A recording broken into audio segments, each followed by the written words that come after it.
On a beautiful tropical island, a few chosen prisoners of the state are sent to Spiderhead, a state-of-the-art penitentiary. These prisoners get to live a comfortable life that includes their own rooms, a list of basic chores, a variety of hobbies, and the freedom to roam around the building in exchange for volunteering for a series of experiments researching chemicals that alter human emotions. Each participant has a small box of these chemicals called Moby Pack attached to their backs, and whenever they're about to be given a new dose, first they must give permission by saying acknowledge. All tests are overseen by genius leader Steve Amnesty and his assistant Mark. Today they're giving a dose of G46 to Ray, who begins laughing like crazy when Steve begins reading really silly jokes.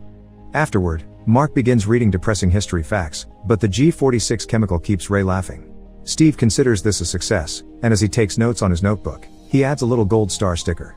The next morning, prisoner Jeff is surprised to be taken out of the building blindfolded for a special test.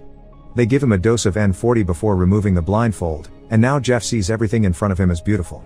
Jeff doesn't know how to describe it properly, so they also give him a dose of B15 to make him verbose. Now Jeff can describe the gorgeous view with poetic words from the heart, but once they're done and the group leaves, it's revealed Jeff had actually been looking at a nasty contaminated area. When Jeff returns to the facility, he goes to the kitchen to join Lizzie, a fellow prisoner he has a crush on. They're both in charge of the snacks chore, which works perfectly for them because it allows them to chat, bond, and share their experience with the tests while they cook. In the evenings, Jeff likes to spend time in his room drawing incredibly detailed art on an Etch-a-Sketch. This isn't always a good idea because it allows his mind to wander back to the incident that landed him in jail. That night, at a party with his best friend Adam and his girlfriend Emma, Jeff drank too much. Afterward, he and Adam got in a car while intoxicated, and Jeff drove the car into a tree, killing his best friend in the process. For the next test, Jeff is paired up with prisoner Heather. Steve double-checks they had never interacted before and asks if they find each other attractive, to which they answer with only mild interest. However, after Mark gives them a dose of N40, Jeff and Heather start seeing each other as incredibly gorgeous, and they can't stop themselves from getting busy right there in front of the cameras and scientists. When they're done, the couple cuddles and even tells each other I love you. Steve and Mark celebrate the success of N40, but Steve isn't ready to put down a gold star yet because he wants to study the residual effect first. Later, when Jeff goes around serving food, he brings some to Heather and things are awkward between them. They don't even speak to each other, so there's no residual love like Steve wanted. That doesn't stop him from repeating the experiment though, and this time, Jeff is paired up with Sarah.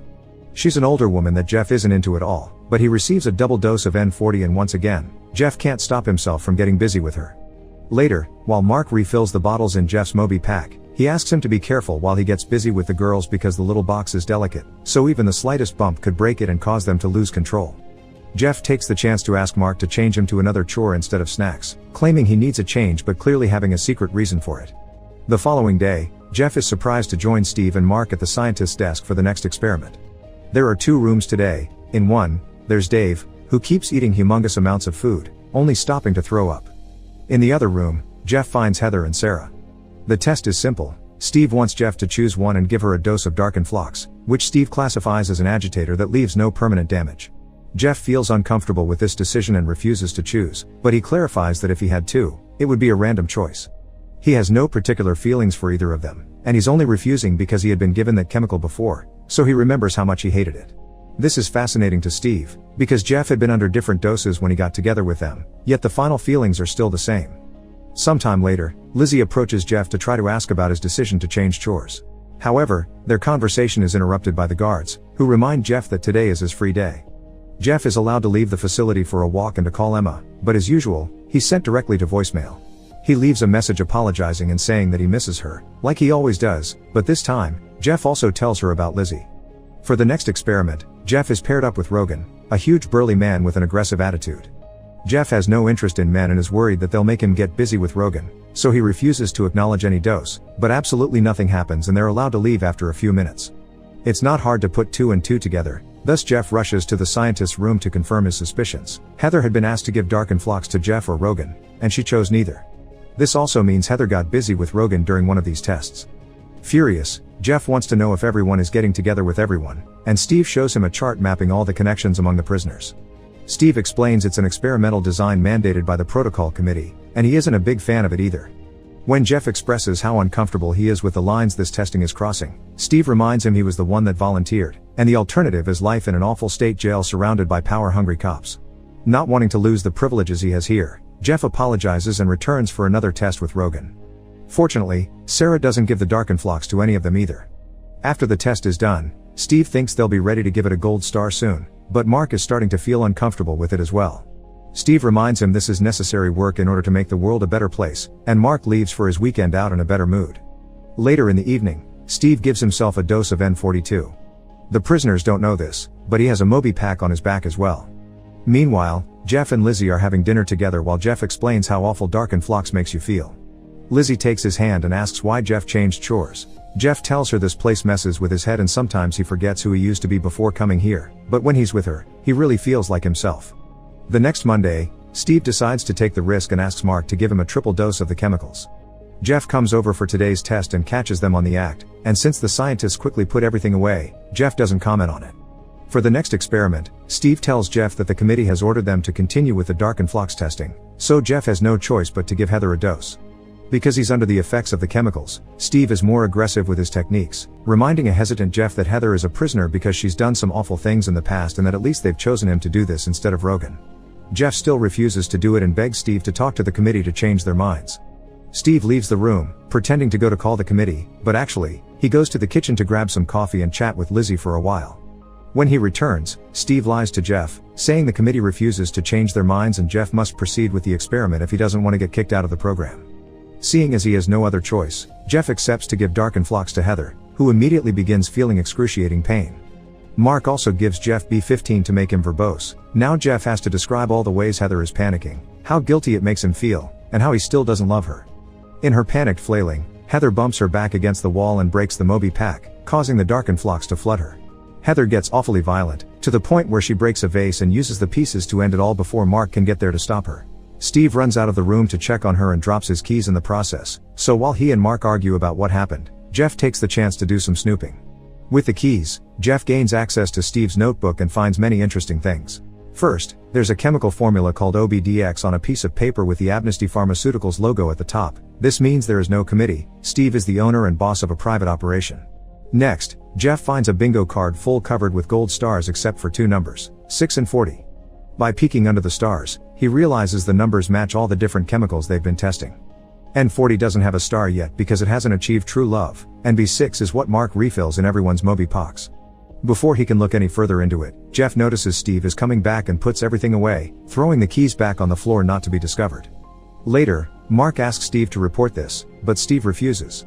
Reporting the incident will only get them shut down, and they already crossed the line a long time ago, which means it's too late to give up. Afterward, Steve goes to see Jeff, but not even the most prepared speech can make him feel better, so Steve goes for another tactic by sharing the chemical they had tested on Ray. Both men enter a laughing fit they can't get out of, not even when Steve suddenly shares he was abandoned by his father as a child. Jeff wonders why Steve never leaves the facility like Mark does, and Steve answers he can't because this project is his one true love.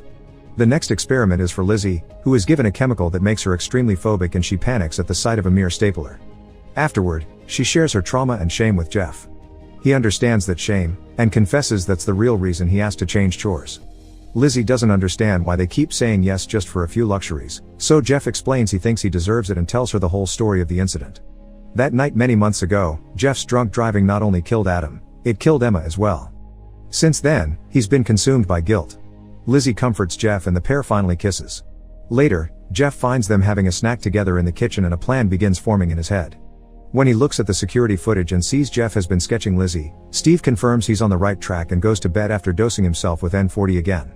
The next day, Steve calls Jeff over for one more test. He has to give Dark & Phlox to Lizzie. Jeff refuses and Steve allows him to leave without doing anything for now. As soon as Jeff is gone, Steve orders Mark to double his dose of B6. However, when Mark arrives at the room, Jeff confronts him with the truth. He knows there's no committee and B6 isn't a placebo. Whatever it is, that's the only chemical Steve truly cares about. Mark explains he wanted to work with a real genius and he had been promised to change the world, but he started to get regrets now too. Jeff notices this and together they make a plan before Mark leaves for the weekend. The following Monday, it's only Steve and Jeff in the testing room because Mark's sick at home. Jeff is given the control to dose Lizzie with Dark & Phlox, but he still refuses to do it, which makes Steve furious. Unable to understand how these two could love each other after a few months locked inside a facility, Steve tries to change Jeff's mind by ordering Lizzie to confess her crime. She forgot her daughter in her car and the baby died.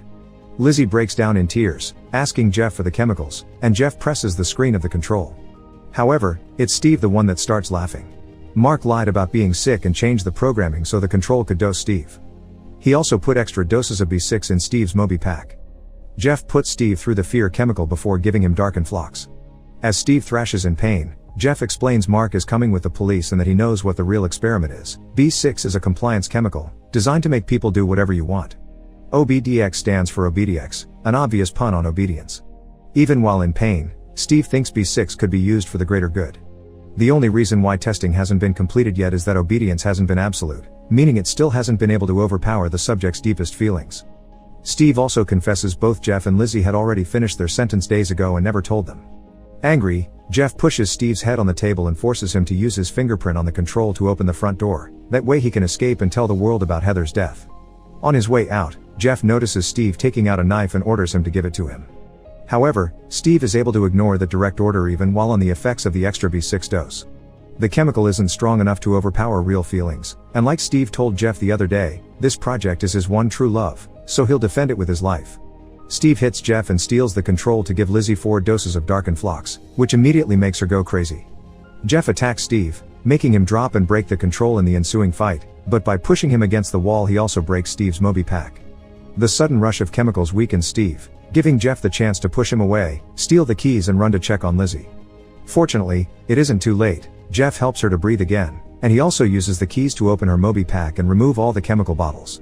Lizzie apologizes for not confessing her crime before, but Jeff tells her not to worry because he still loves her.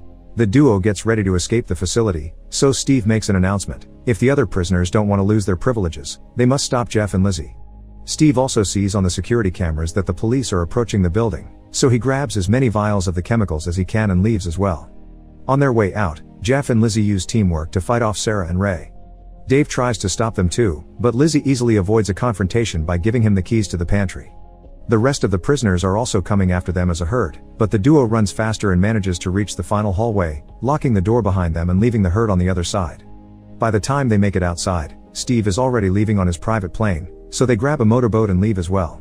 Mark is with the cops in their boats and watches Steve fly away, but thankfully, he doesn't have anything to worry about. The N-40 has taken over Steve's mind, so he can only see a gorgeous sight ahead of him instead of a mountain, causing him to crash the plane against it. Jeff and Lizzie also see the explosion and laugh at the irony as Jeff reaches the most logical conclusion. There's no chemical for self-forgiveness, it's something humans must achieve by themselves. Make sure to subscribe and turn on notifications so you can watch more videos like this. Thanks for watching.